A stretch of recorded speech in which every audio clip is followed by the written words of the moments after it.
Are you weary, nearly giving up? Do you feel heavy, don't have strength enough? It's not over, it's not over.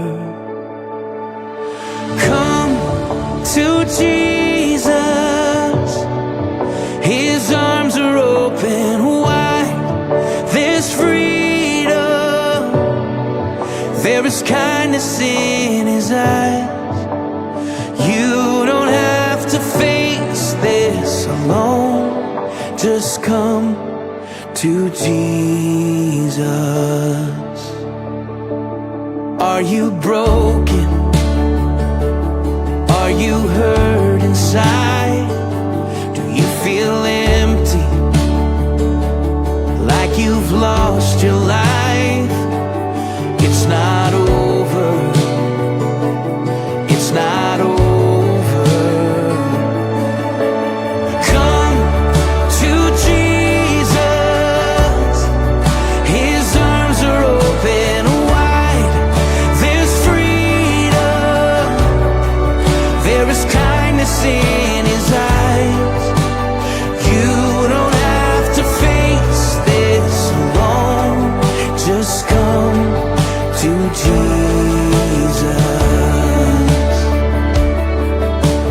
All the weak and wandering, all the lost and left behind, every daughter, every son, just come, just come. Saints and sinners, rich or poor, find the peace you're searching for. Come and lay your burdens down. Just come, just come. All the weak and wandering, all the lost and left behind, every daughter, every son, just come, just come. Saints and sinners, rich or poor, find the peace you're searching for. Come and lay your burdens down. Just come, just come. Come to Jesus, His arms are open wide. There's freedom.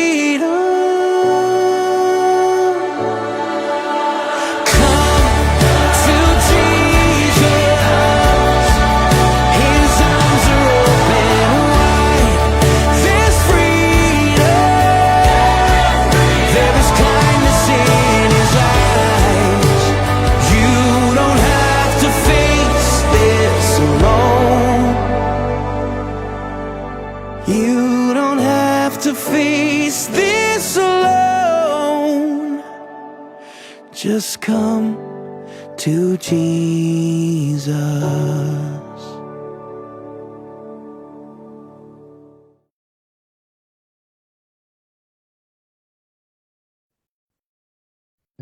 Natry mo na bang maghintay ng sobrang tagal na pakiramdam mo ay wala ng katapusan? Pangarap ba yan? Or promise? Or siguro something na matagal mo nang pinapagod?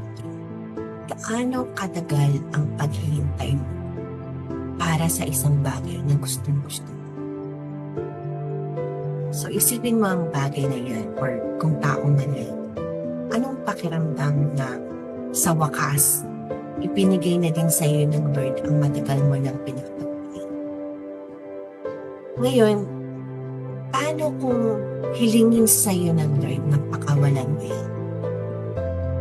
Today, papag-usapan natin ang isang napakabigat na example ng hiningi ng Lord kay Abraham na i-sacrifice si Isaac. Maraming maituturo sa atin ang story na to tungkol sa true worship at kung ano ang tunay na kahulugan ng pagsuko sa Diyos. In Genesis 12, nung 75 years old si Abraham, pinaramis ng Lord na magiging father of nations siya. And in Genesis 21, nung 100 years old si Abraham, na-fulfill ang promise na yun through Isaac. And dito naman sa Genesis 22, after some years, inutusan ng Lord si Abraham na i-sacrifice si Isaac na mismo ang Lord ang nag-promise. At in wait time, from hearing the promise hanggang sa fulfillment ng promise, 25 years. Let's read Genesis 22. Pagkalipas ng ilang panahon, sinubok ng Diyos si Abraham. Tinawag siya ng Diyos, Abraham, narito po ako, tugon naman niya. Sinabi sa kanya, isama mo ang kaisa-isa at pinakamamahal mong anak na si Isaac at magpunta ka sa lupain ng Moriah. Umakyat kayo sa bundok na ituturo ko sa iyo at handog mo siya sa akin.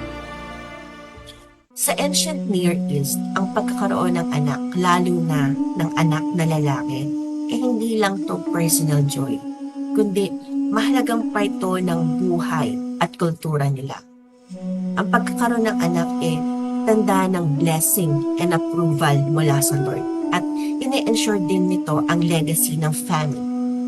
For Abraham, ang nire-represent ni Isaac sa buhay niya much more sa pagkakaroon ng anak. Si Isaac ang kanyang pag-asa, ang kanyang pangarap, ang kanyang future. Si Isaac ang fulfillment ng promise ng Lord na hinintay niya for 25 years. Kaya, itong utos ng Lord kay Abraham na i-offer si Isaac, it wasn't just about sacrificing a son para kay Abraham. Hinihiling ng Lord ang lahat-lahat ng nasa kanya. Pero, sa kabila ng bigat ng utos ng Diyos, makikita natin kung paano nag-respond si Abraham sa Lord. Dito sa Genesis 22:5, may interesting na description si Abraham sa mga servants niya about sa gagawin nila ni Isaac. So let's read Genesis 22:5. Sabi dito, "Kaya't sinabi ni Abraham sa kanyang mga alipin, bantayan niyo rito ang asno at kami na lamang ng bata ang aakyat sa bundok. Sasamba kami sa dako roon at babalikan namin." Sa English, Abraham said to his young men, "Stay here with the donkey. The lad and I will go yonder and worship, and we will come back to you." Abraham described this as pagsamba, worship. And dito sa Genesis 22:5, unang beses na ginamit ang word na worship. Nasabi ko na interesting description kasi dito kung saan unang ginamit ang word na worship, wala tayong mababasa na nagkantahan si Abraham at si Isaac. Wala tayong mababasa na tumugtog sila ng musical instrument. But Abraham defined this sacrifice as an act of worship. So ano ba ang worship? In the original Hebrew, ang word na ginamit dito is shaka, and it means pagluhod, pagprostrate, pagbibigay galang. So here, based on this meaning, we could see na in its simplest, clearest, and purest form, worship is a physical position. And I'm particularly interested dito sa word na prostrate. Kasi ang meaning nitong prostrate is pagdapa with your body fully extended. Hindi lang siya basta pagluhod or pagbow, kundi yung buong katawan stretched on the floor with your face towards the floor. And when you think about it, ito yung pinaka-vulnerable, the weakest position na pwedeng gawin ng isang tao.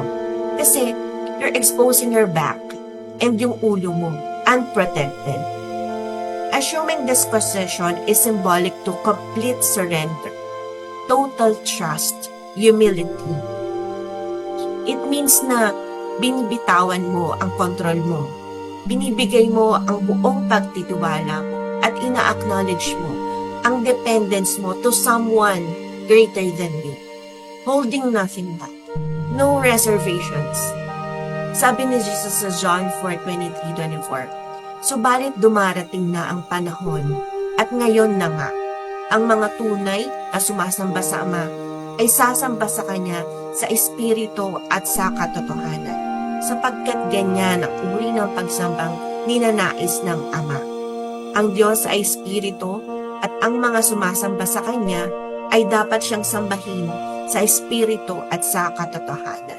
sa English, but the hour is coming and now is when the true worshipers will worship the Father in spirit and in truth.